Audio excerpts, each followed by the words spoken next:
Hi, everyone. My name is Mike Berry. I'm the Director of Curriculum and Technology for the Montpelier Roxbury Public Schools. Recently, I had the chance to talk to Don Taylor, a Main Street Middle School educator, about how he and his teaching partner are using online platforms to still consider equity, access, and connections with students. We're doing this as part of a series to be able to connect people within our learning community to share ideas and resources, not just around instruction and technology, but also around life balance and health and personal wellness. So feel free to check this out and connect with Don if you have questions about specific things that he's doing. We're in that mode to share and learn and grow together. So thanks to Don for agreeing to take me on a tour of his digital classroom. All right. So greetings and welcome, everybody. My name is Don Taylor, and I teach on Team Dynamics 802 at Main Street Middle School. And I'm here just to go over a little bit about the program we've set up in our transition to online learning. So we've had a website that we use to house our resources and information, and we found that just an easy way to keep everything in one place. And when I say we, my co-teaching partner is Ryan Humke, who teaches science and math. But in our move to online, we put up another page. We're calling it the Team Dynamics 802 Online. And what we've done is one little tech thing is we create these section heads, and you see these section heads have their own heading link, which means that you can copy that link and you can send people right to specific parts of your web page. So when we made the move to online, we started out with an intro page. This intro page has information for our parents. You can also see that there's a letter. This is a letter that we sent out to our parents prior to our schools closing down and the transition to online. We wanted to make sure that they had some of the sites and some of the information about expectations.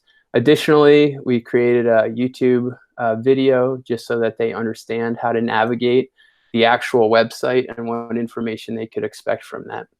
As we scroll down, you'll see that one of the things we've done, and we've had this practice on our team for about a year or two, is that we've created certificates. And because we're in a very unique position where we are not really grading or assessing kids, what we are doing, we're taking an opposite approach where we're providing learning opportunities. And then if kids achieve those learning opportunities, they receive a certificate. And so you can see here for our first week and a half, we've had an organization certificate where kids set a goal and they created a little schedule for their days. We've also, we're encouraging kids to be very creative, and any creative work they send to us and they get a certificate. And then this week, something new, we wanted to make sure or encourage kids to be physically active. So if they demonstrate that they've achieved 2.5 hours of physical activity or 10,000 steps, they get a certificate. And then if you look in the lower right down here, you'll see that here I am reading the Odyssey aloud, and I'm posting those videos so that when we return to school, students who don't have access to the internet, they'll be able to watch them just like everybody else. But if they answer some questions, they just get a little certificate for doing that. And then all these certificates are then placed on their PLP on the evidence page to demonstrate that they've continued the learning through this disruption. My partner, Mr. Humke, has created some science certificates, including about the grilled cheese sandwich experimenting, and he's also really interested in making sure that kids are having a balanced day. So he set up some criteria, and then if the kids demonstrate that they're getting exercise, they're being self-disciplined, they're eating right, they're going outside, etc., that they'll get that certificate. So that's one way that we're trying to motivate students to continue the learning. Now, if you go to the next section, this is sort of my weekly plan. So this is for this week, and you'll notice that I have a section head, again, with a unique link. And with that unique link, I can send that right out to students and families. You'll see over here on the left, these are the different learning opportunities for the week. And then you'll see that I've created some materials and resources to help kids navigate through the week. So every day we're having a YouTube live stream. And that live stream is just me talking to kids. There's a chat that goes on, and it lasts about 10 to 15 minutes. I record that, and then I post it here. I had one this morning, which I can show you in a little bit. I haven't updated it yet.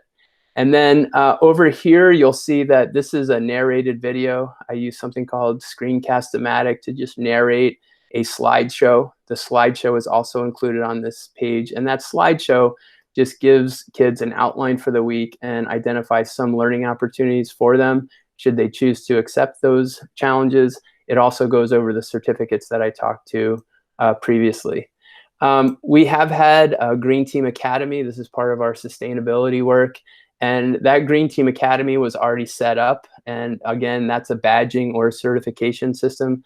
So I created just a short video using Screencast-O-Matic to review for kids what they need to be doing in order to work their way through the Green Team Academy. We have some creative work. This is in partnership with Julia Morrison, who's an art teacher at the Shelburne Community School. She created a short 10-minute video with a couple different artistic activities that are being used to inspire our kids, their creative writing and their journaling. And then over here, we have, if you were to click on this, that would take you to a video of recording of me reading portions of the Odyssey to continue the learning that we started at the right prior to when we had to close school. So this is our website. This is one method that we're using.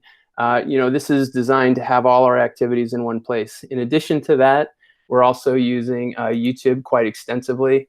So right before school's closed, I asked the kids, what do you think is the best way for me to interact online? And at first I was gonna say, oh, maybe I should do a TikTok because that's so popular. Maybe I should do Snapchat. And the kids' immediate response was, no, you wanna do YouTube. And YouTube is accessible.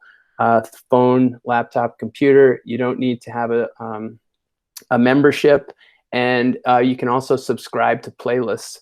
So we've created an online playlist. We ask kids to subscribe to it, and we ask parents to subscribe to it too. And then if you look on the right, these are just the videos that we're creating and putting up to help kids understand the learning opportunities that we're providing for them.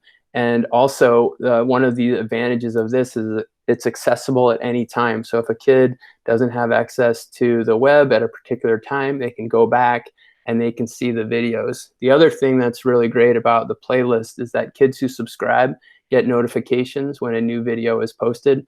So that's just one example of how YouTube will notify a kid, and they'll know that there's a learning opportunity or there's some information that they can access. So again, that's the YouTube playlists have become sort of an important part of what we're doing. And then the other thing, this is just simply a recording. You can live stream on YouTube. So every morning at 9 o'clock, I go up and I hit this little camera up here and I just create a live stream. And it's not perfect, but one reason I like it is I'm the only one talking. And so I'm giving information to kids, but the kids are able to chat. So they're able to ask you questions or clarifications. And it's really kind of become a routine where every morning at 9 o'clock, I have a live stream. And I think that's been very helpful for the kids. Obviously, or maybe not obviously, I'm using Google Classroom as well. I used a class that was already set up because I didn't want to worry about kids joining classes.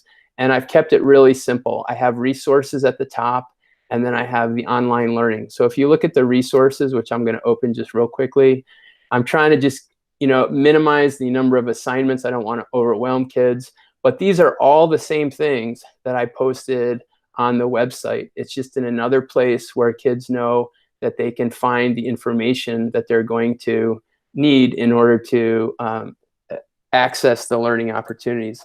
And then if you scroll down, you'll see these are just some different things that I'm having the kids, learning opportunities provided to the kids. Again, some of these, these are optional, right? We can't hold kids accountable when there's issues of equity. So for these, I have provided them with certificates if they do actually complete the learning opportunity. And for me, that's a great way of seeing, who's connected and who's not, and then knowing which students I have to work harder at reaching out to, either through a phone call or maybe even letters. I'm not sure, but I really want to try and maintain relationships And I also want to try and help kids continue the learning in what is, a somewhat structured environment. So the last thing, two more things I want to show you if I have time here. One is we also have an Instagram account. And one of the things I'm using Instagram for is just to highlight some of the work that kids are doing. And I don't follow anybody, but people can follow me. So I'm kind of in control of this feed. And this has been a really wonderful outlet for kids. Kids are posting a lot of the artwork. We have recordings of kids playing instruments. And they can see that other kids are really exercising their imaginations and are working creatively. And here is where we can gather and kind of celebrate each other's creativity, which has really been kind of fun. So they send me the pictures, I edit them or vet them, and then I post them on our Instagram. It's a little more informal way of staying connected. And then just the last thing I want to talk about really quickly is I think it's critical to collect feedback from the kids. So on a regular basis, I'm collecting a lot of feedback, and this is just information that I'm getting from kids so that I know what the gaps are in my own instruction and my own provision of these learning opportunities. So 77.5% of our kids have been able to attend a Google Meet or a YouTube live stream. The 9 a.m. time slot works pretty well. 82% of the kids think that it's going well. 95% of kids have subscribed to the online YouTube playlist, and that's 40 out of 45 kids responded to the survey. They are watching, 77% are watching the video on a daily basis. And then this is a second survey. You can really see here that email is helping support their learning, as is Google Classroom, and then the videos. So this is really helping me key in my instruction and helping, to reach out to kids and give them the support they need to continue their learning. Again, the most effective or valuable in supporting the learning, kids really do respond to the email, the Google Classroom, and then those videos. And it's interesting, the website doesn't quite support their learning, but it does provide them a place to look at those materials. And then the last question, I'm really trying to make sure that I'm explaining the learning opportunities clearly, and also trying to determine whether or not I'm effectively communicating with kids as we move into a very different learning environment. So that's it. Those are the tools that we're using to help transition kids to an online learning experience. Obviously, there's some gaps and things that we could be doing better, but thanks very much for your time. I appreciate it. Take care and hope everybody's well.